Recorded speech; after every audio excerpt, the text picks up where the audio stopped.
10 years ago, yung mga respective love teams ko ni Alden parang at the height during that time, di ba? And I'm just wondering if parang ever sumagi sa isip ko na one day para magkakapalit-palit kayo ng mga pairings sa series, magkakatrabaho kayo. Honestly, sir, hindi ko siya naisip. Kasi parang during that time, love teams were such a big deal.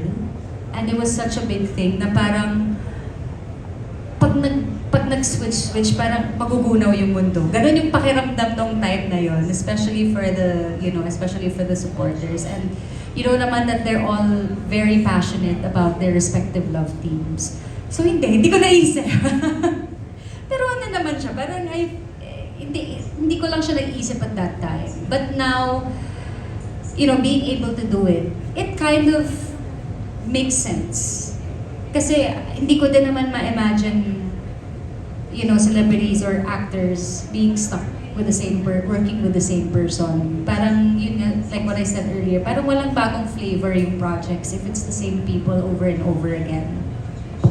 And I believe, but you also did shot a film in Paris, I believe. So what can you share about it? Parang with Paolo Avellino and direct. Siguro end of the year na lang. End of the year ba? We'll get to that. Okay. Yan na lang. And balik lang ako sa Siargao. And I believe yung show parang, obviously it tries to showcase the beauty ng lugar. Yes. But with the parang things happening also now, like with the over-tourism, may mga medyo may tensions with the locals and some disruptive tourists and yung sa infrastructure. So, parang yung thoughts mo lang doon and parang siguro parang natin ipoprotect yun. Parang, especially for you who's been living there for a while na. I think really the goal of Love Siargao is obviously, like what you mentioned, is to really showcase the beauty of Siargao, the island and its people. And as much as possible, we wanted to show the real side of Siargao, which is more about community, and really just like yung totoong Siargao. Because what really I think what is really paano ba? Yung hindi ko lang kasi gusto about how social media is portraying Siargao are all the things that it's not. There's a lot of things that have been on social media na it's about hooking up, it's about partying, it's about, all of these things na hindi naman talaga ganun yung isla. I think over time, it's really just because nagkaroon ng culture na ganun.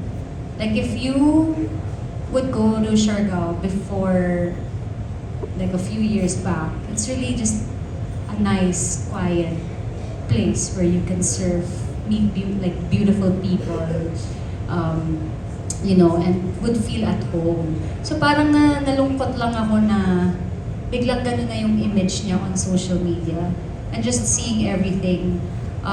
So we would talk about it to our friends who are on the island na parang sana mabago yung ganun. So as much as possible with Love Siargao, we really wanted to showcase the best of the island and what the island really is. The thing is, I feel like because parang it's an exchange na because tourism is growing on the island, it also welcomes the kind of tourists that are not the same kind of or quality of tourists that the island has had before. The ones who are mindful, the ones who really deeply cared about the environment, the ones who care about the people. So ngayon parang naging ano na siya, mas naging, I'm looking for the right word to describe it. Parang mas naging, yun nga, bumaba yung quality ng tourists that are going there. Now, it's known as a party island. Now, it's known as you see people, and I experience this a lot of times. Like I would be eating at a restaurant, and there would be people at the other table who are not Filipinos na parang talking down on the servers, ganyan. And of course, that wasn't something that existed before. So yun, it's really just unfortunate that in exchange of the island being so well known, na kikilala na siya ng mga tao na hindi din, parang hindi din quality tourists that the island used to have. And ano lang, parang do you also feel protective then in a way? Kasi it's very close to your heart. And sa tingin mo, in what little ways you think parang you can help din in maybe preserving that? I'm more protective of, I would say, the people.